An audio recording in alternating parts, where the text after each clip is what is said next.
والعاقبة للمتقين والصلاة والسلام على سيدنا محمد الصادق الوعد الأمين أما بعد فأعوذ بالله من الشيطان الرجيم بسم الله الرحمن الرحيم إنما المؤمنون إخوة بے شک تمام کے تمام مومنین آپس میں بھائی ہیں فَأَصْلِحُوا لہٰذا تم اصلاح کراؤ بین اخویکم اپنے بھائیوں کے درمیان واتقوا اللہ اور تم سب اللہ سے ڈر جاؤ لعلکم امید ہے کہ ترحمون تم پر رحم کیا جائے۔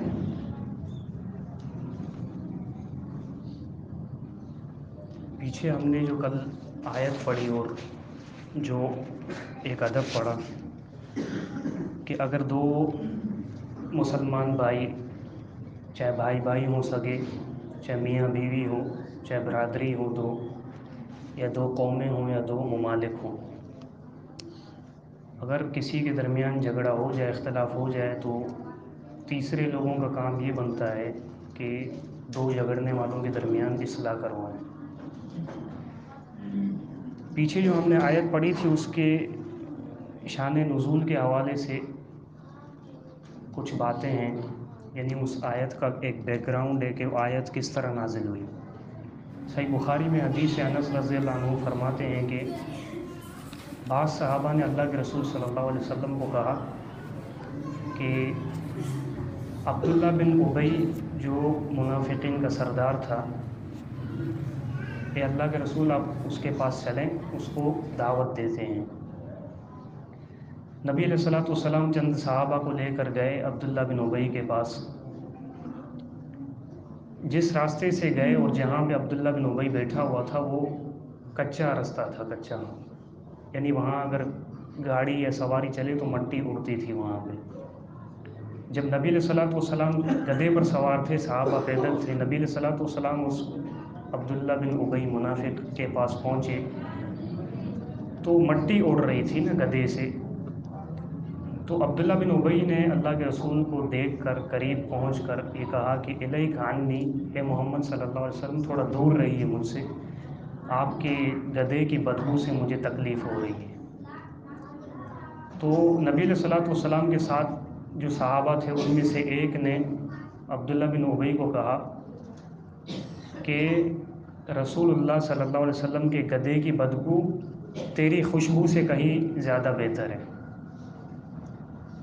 اب عبداللہ بن ابی کو غصہ آ گیا، اس کی قوم بھی بیٹھی ہوئی تھی، اس کو بھی غصہ آیا، دونوں طرف سے منہ ماری ہوئی، سب و شتم شروع ہوا، ایک دوسرے کو برا بھلا کہنے لگے، یہاں سے اس صحابی کی بھی قوم آ گئی۔ پھر کیا ہوا، اتنے میں ہاتھا پائی ہو گئی، لاٹھی سے، ہاتھ سے، جوتی سے ایک دوسرے کو مارنے لگے۔ پھر انس رضی اللہ عنہ فرماتے ہیں کہ ہمیں یہ بات پہنچی کہ یہ آیت جو پیچھے ہم نے پڑھی یہ اس موقع پر نازل ہوئی تھی۔ اس کا مطلب یہ حتمی بات نہیں ہے، وہ ایک قصہ ہے، وہ قصہ مدینہ کے شروع کے دنوں کا ہے، جبکہ یہ صورت مدینہ کے آخری دنوں میں نازل ہوئی ہے۔ اسی طرح دوسری روایت میں ہے، قتادہ اور امام سدی رحمہ اللہ فرماتے ہیں کہ ایک آدمی تھا مدینہ میں، اس کا اپنی بیوی سے جھگڑا ہو گیا تو جب بیوی اپنے گھر جانے لگی، اپنے مائکے جانا چاہ رہی تھی تو اس مرد نے اپنی بیوی کو روک لیا۔ اب اس عورت نے جب اطلاع بھجوائی اپنے گھر والوں کو تو وہاں سے اس کے گھر والے آ گئے، یہاں سے لڑکے کے گھر والے یہ جمع ہو گئے اور آپس میں لڑنے لگے۔ تو اس روایت میں ہے کہ اس موقع پر یہ آیت نازل ہوئی کہ اگر دو گروہ یا دو لوگ آپس میں لڑیں تو ان کے درمیان اصلاح کرواؤ۔ اب یہ تو شان نزول ہے لیکن دونوں حتمی نہیں ہیں، ایک روایتیں ہیں، حتمی طور پر یہ دونوں بات نہیں ہے کہ یہ قصے ہوئے تو اس وقت یہ آیت نازل ہوئی۔ اب سبب کچھ بھی ہو، قصہ کچھ بھی ہو، لیکن ہمارا تعلق حکم سے ہونا چاہیے۔ آیت میں جو اللہ تعالیٰ ہمیں حکم سمجھا رہا ہے، سکھا رہا ہے، بتا رہا ہے، اس سے ہمارا تعلق ہونا چاہیے۔ وہ تعلق کیا تھا کہ بھائی جو بھی لڑیں تمہارا کام ہے کہ ان کے درمیان اصلاح کرواؤ۔ اب اصلاح کروانے کے لیے چند باتیں ملحوظ خاطر ہونی چاہیے انسان کے نزدیک۔ کبھی بھی کسی کے درمیان بھی لڑائی ہو جائے، آپ کے علم میں ہو کہ کسی کے درمیان کوئی اختلاف پیدا ہو گیا ہے، تو فوراً جس کو علم ہو اس کے نزدیک واجب ہے، کیونکہ ہر مسلمان کو یہ خطاب ہے کہ فَأَصْلِحُوا بَيْنَهُمَا، ہر ایک پر واجب ہے جس کو علم ہو کہ کسی کے درمیان لڑائی ہے، ہر ایک پر واجب ہے علم رکھنے والے کو کہ ان کے درمیان اصلاح کروائے۔ اب اصلاح کیسے کروائے؟ سب سے پہلے اصلاح، جب کوئی بھی شخص کسی بھی دو بندوں کے درمیان اصلاح کروانے جائے تو اس کی نیت صرف اور صرف یہ ہو کہ یار اللہ راضی ہو جائے۔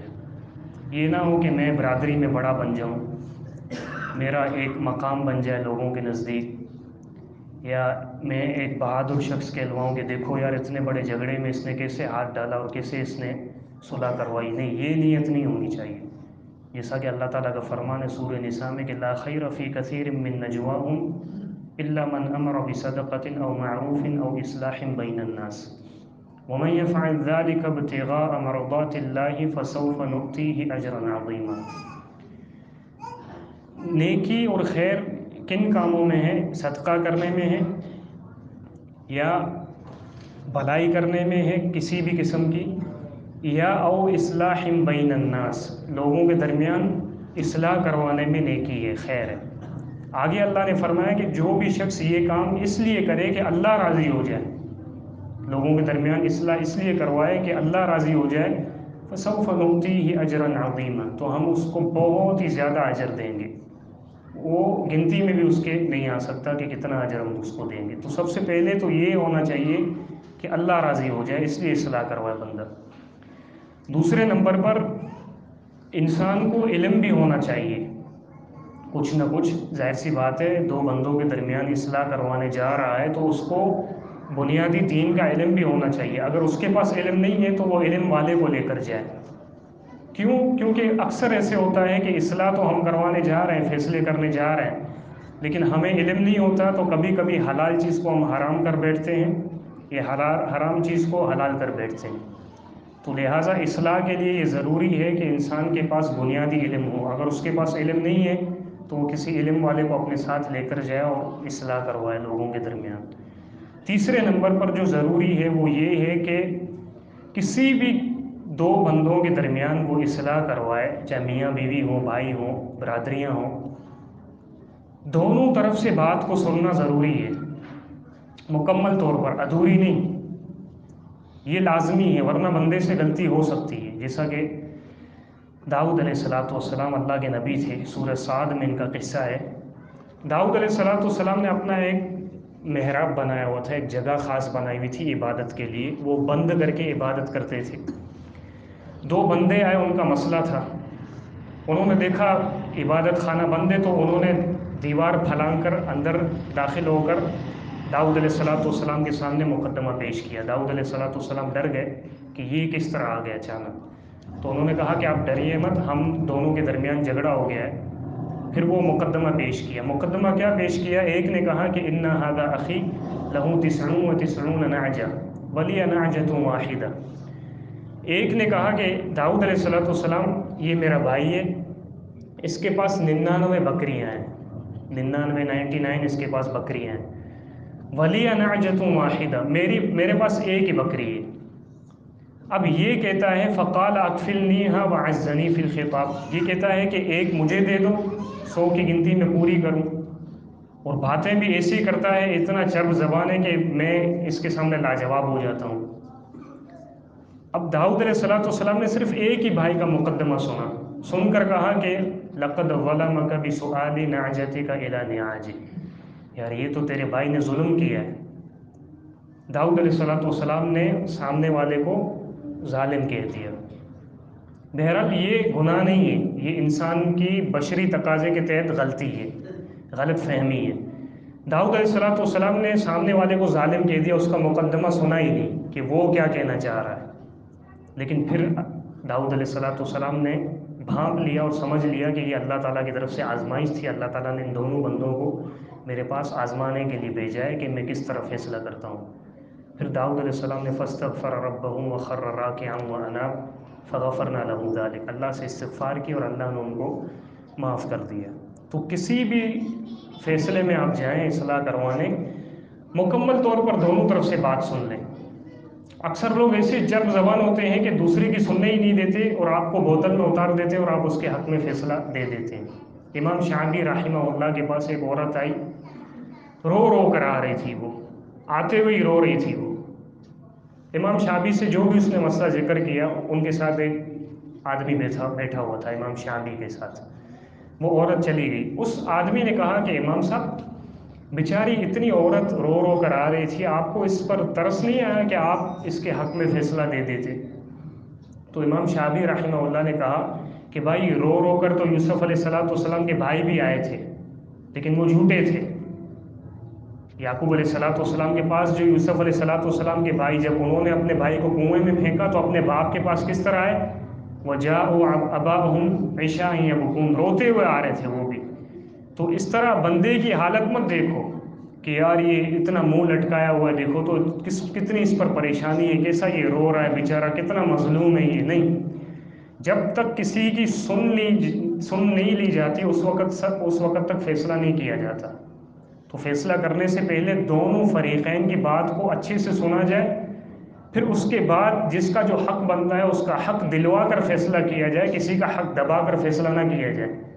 جیسا کہ میں نے آپ کو کل بھی بتایا کہ اللہ نے کہا کہ عدل کے ساتھ فیصلہ کرو۔ عدل یہ ہے کہ جس کا جو حق بنتا ہے اس کو حق دو۔ یہ مت دیکھو کہ دو فریقین میں سے ایک زوراور ہے، ایک کمزور ہے، تو کمزور کو اور دبا دو کہ بھائی اگر تم اپنے حق کا مطالبہ کرو گے تو یہ سامنے والا تمہیں کھا جائے گا۔ نہیں، یہ عدل نہیں ہے۔ فیصلہ تو ہو جائے گا لیکن عدل نہیں ہے، اللہ کے نزدیک عدل کے ساتھ اصلاح نہیں ہے۔ اب یہ جو بھی میں باتیں آپ کو بیان کر رہا ہوں، آگے آج جو آیت ہم پڑھ رہے ہیں، اللہ تعالیٰ نے فرمایا انما المؤمنون اخوہ فاصلحوا بین اخویکم۔ اصل میں اللہ علت بیان کر رہا ہے کہ یہ تم اگر تمہارے معاشرے میں کہیں پہ جھگڑا دیکھو تو تم اصلاح کیوں کرواؤ؟ اللہ ہم کیوں اصلاح کروائیں؟ ایک سوال پیدا ہوتا تھا، وہ سوال کا جواب یہ ہے کہ انما المؤمنون اخوہ، اصل میں مومن مسلمان سب کے سب آپس میں بھائی ہیں۔ فاصلحوا بین اخویکم، لہٰذا تم اپنے بھائیوں کے درمیان اصلاح کرواؤ۔ دیکھیں جس طرح ہمارا سگا بھائی ہوتا ہے، ہمارے گھروں میں ہر ایک کے گھر میں مصیبت آتی ہے، اللہ تعالیٰ مصیبتوں اور آزمائشوں سے ہمیں محفوظ رکھے۔ لیکن جب بھی کبھی کسی گھر میں کوئی مسئلہ پیدا ہوتا ہے، کوئی اختلاف پیدا ہو جاتا ہے، تو کس طرح ہم پریشان ہو جاتے ہیں، کس طرح ہم تگ و دو کرتے ہیں کہ معاملہ حل ہو جائے، بیٹھتے ہیں، بڑوں کو بٹھاتے ہیں، خود پریشانی اٹھاتے ہیں۔ سگے بھائیوں کی بات کر رہا ہوں میں، تو اللہ تعالیٰ وہی سکھا رہا ہے کہ جس طرح تم اپنے سگے بھائیوں کے اختلافات کو ختم کرنے کے لیے اصلاح کی تگ و دو کرتے ہو، کوشش کرتے ہو، اسی طرح معاشرے میں جو تمہارے مسلمان ہیں یہ تمہارے سگے بھائیوں سے بھی زیادہ قریب ہیں، کیونکہ جو نسبی رشتہ ہوتا ہے نا، نسبی رشتہ، بھائی، باپ، چچا، ماموں، اگر دین میں اختلاف آ جائے، یعنی باپ کافر ہو اور بیٹا مسلمان ہو، تو یہ رشتہ ٹوٹ جاتا ہے۔ لیکن دینی رشتہ ایسا ہے کہ بھلے نسب نہ ملتا ہو، میں پاکستان میں بیٹھا ہوں، ایک شخص بنگلہ دیش میں بیٹھا ہو، نسب بالکل الگ ہے، رنگ بالکل الگ ہے، زبان بالکل الگ ہے، لیکن دین کا رشتہ ایسا ہے کہ اگر نسب الگ ہو جائے تو دین کا رشتہ نہیں ٹوٹتا۔ لیکن نسب کا رشتہ ایسا ہے کہ اگر دین مختلف ہو جائے، مسلمان اور کافر ہوں، تو رشتہ ٹوٹ جاتا ہے، یعنی وہ تعلق ٹوٹ جاتا ہے کہ بندے کا ویسا تعلق نہیں رہتا جس طرح کسی سے ایمان والا جو تعلق ہوتا ہے۔ باقی آپ صلہ رحمی اس سے کریں گے جو اس کے حق ہیں، آپ کے باپ، یعنی مثال کے طور پر آپ کے گھر میں یا آپ کے معاشرے میں کوئی کافر ہے، کوئی غیر مسلم ہے، تو معاشرے میں رہتے ہوئے معاشرے کا فرد تو ہے وہ۔ اسلام ہمیں سکھاتا ہے یہ چیزیں، اسلام درندگی کا دین نہیں ہے، اسلام عدل اور امن کا دین ہے۔ بھلے آپ کے گھر میں، آپ کے معاشرے میں اگر غیر مسلم ہے تو آپ اس سے دلی تعلق وہ نہیں رکھیں گے جس طرح مسلمانوں سے رکھتے ہیں، لیکن معاشرے کا فرد ہوتے ہوئے آپ اس سے اسی طرح سلوک اور رویہ رکھیں گے جس طرح آپ مسلمانوں سے رکھتے ہیں۔ جیسا کہ اللہ تعالیٰ نے سورہ ممتحنہ میں بھی فرمایا کہ لا ينہاکم اللہ عن الذین لم یقاتلوکم فی الدین ولم یخرجوکم من دیارکم ان تبروهم وتقسطوا الیہم، جو لوگ تم سے لڑتے نہیں ہیں، غیر مسلم، جن لوگوں نے تمہیں تمہارے وطنوں سے نکالا نہیں ہے، اللہ تعالیٰ تمہیں منع نہیں کرتا کہ تم ان کے ساتھ اچھا رویہ رکھو اور ان سے بھی انصاف کے ساتھ کام لو، نہیں، وہاں بھی تم اچھا رویہ رکھ سکتے ہو۔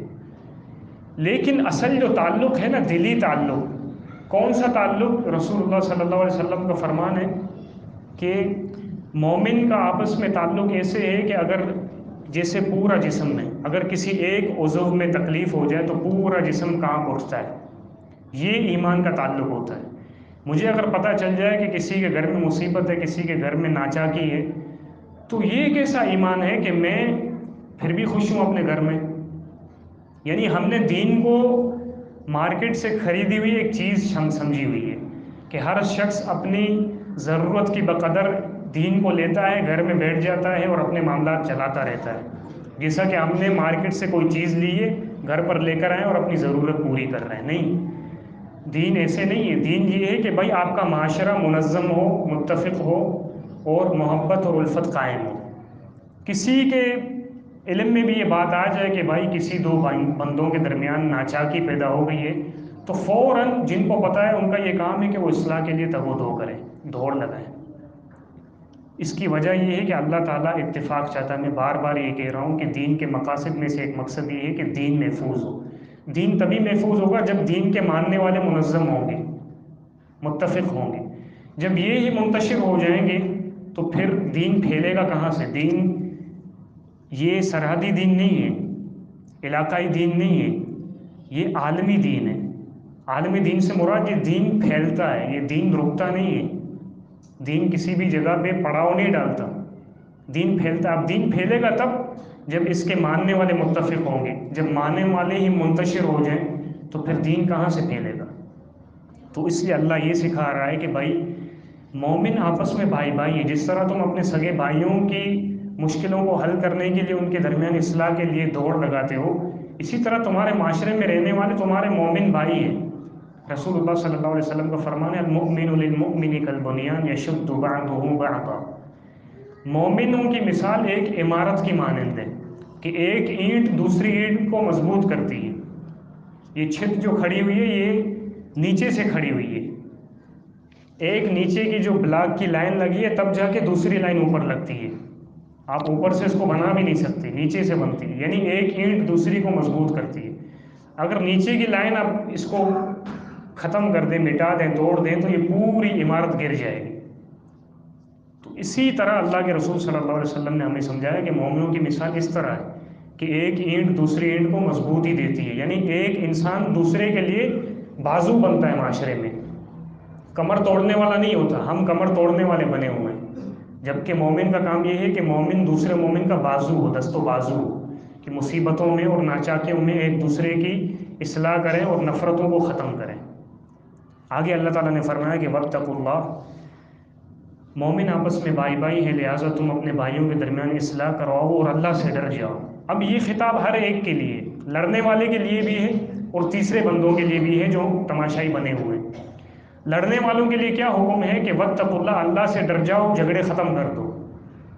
کسی بھی قسم کا تمہارا جھگڑا ہے، ناچاکی ہے، درگزر کرو، اللہ کے لیے معاف کر دو۔ رسول اللہ صلی اللہ علیہ وسلم کا فرمان ہے صحیح مسلم میں، وَمَا زَادَ اللَّهُ عَبْدًا بِعَفْوٍ إِلَّا عِزًّا۔